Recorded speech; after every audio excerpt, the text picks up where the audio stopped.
Okay, so geometric mean. So, same lang to sa arithmetic mean. So, yung arithmetic sequence, yung means niya, yung nasa loob. Ang tinatawag doon is geometric means.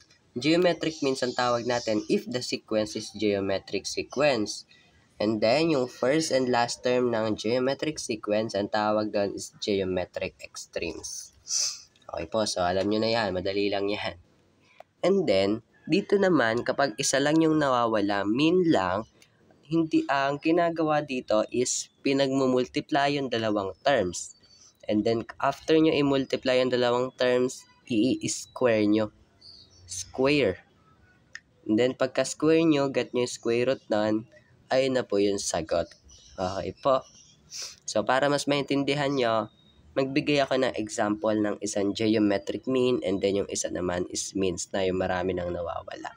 Okay po. May formula rin tayo for the common ratio.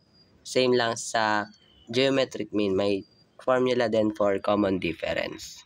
So, let us have first example kapag mean. Okay, so first example, we have find the geometric mean between 16 and 64. So, so ang gagawin lang natin dito is pagmumultiply natin yung dalawang terms kapag mean lang. So, we have 16 times 64. Okay po. So, what is 16 times 24? That is 124. Okay po. So, pagka pinag-multiply nyo na yung dalawang terms, i-square nyo na. Square. And then, the square root of 124 is 32. And after nyo ilagay yung square root ng number na yon, lalagay nyo yung positive and negative. Okay po. Positive and negative. So, ang ating geometric mean is 32 and 64. And pwede rin yung negative. We have negative 32 and 64. Okay po. So, let us check if it's correct. 64 divides 32. That is 2. And 32 divides 16. That is 2. So, same lang naman yung lumabas. So, try naman natin kapag negative. So, 64 divides negative 32. That is negative 2. Negative 32 divides negative 32 divides 16. That is negative 2. So, same lang na lumabas. Negative. So, don't forget to write the positive and negative. So, ito na po yung mean. Ito. So, pag geometric mean, again, ulitin ko. Kapag geometric mean, just multiply the two terms and square. And kapag na-square nyo na, don't forget to write the positive and negative. Parehas lang tama yon. Okay po. So, next example, means na. Okay, so next example, we have insert 3 geometric means between 5 and 1,280. So, kapag means na po yung hinahanap, maramihan na, hahanapin na natin si common ratio.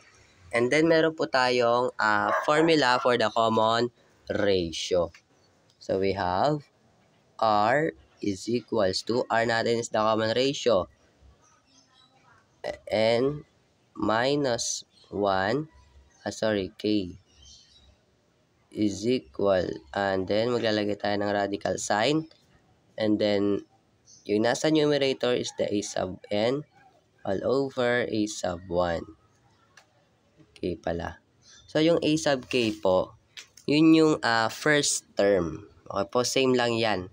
Yung K, yan yung pwesto ng, itong A sub k, yun yung value ng ating first term. And then yung K, yan yung pwesto ng ating first term. Okay po. So now, let us write the given. Transform muna natin to. We have first term is 5 and then insert 3 daw. So we have 1, 2, 3. Then last term natin is 1,280. So now, what is given? What is our given? A sub n natin which is the last term is 1,280. Next is the a sub 1 or a sub k. Or a sub k natin, yung una, which is 5. And then our n, yung yung n natin, kung ilang terms to. So we have 1, 2, 3, 4, 5. So we have 5. So now let us substitute. We have r is equals to n natin is 5 minus k, sorry. I forgot to write the k. K natin is 1 kasi yung pwesto ng ating first term is 1. So 1 yung ating k. So we have 1 and then radical sign a sub n natin is 1,280 all over a sub k natin is 5. So we have 5 minus 1 is 4. So ito na yung ating index.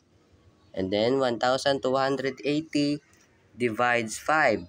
So that is 256. And then what is the fourth root of 256? That is 4. So the value of our common ratio is 4. So ngayon nahanap na natin si common ratio, imumultiply na natin tong 4 dito sa mga terms. So paano yon? So we have 5 times 4. That is 20. 20 times 4. That is 80. 80 times 4. That is 320. 320. Pag pinag-multiply mo yan, 320 times 4, that is 1,280. Okay po. So, ganyan lang po kadali ang geometric mean. Kapag mean, multiply the two terms and square. Pagka square, don't forget to write the positive and negative. Dito naman, sa geometric means, ganun lang din. Don't forget to write the positive and, sorry. Sabi ko, don't forget to write eh. So, dito, lalagay nyo rin ng positive and negative. Okay po. May positive and negative din. Lalagyan nyo lang ng positive and negative kapag even ng index, ha? Kapag add, di na. So, ganun lang po kadali ang geometric mean. Thank you for watching.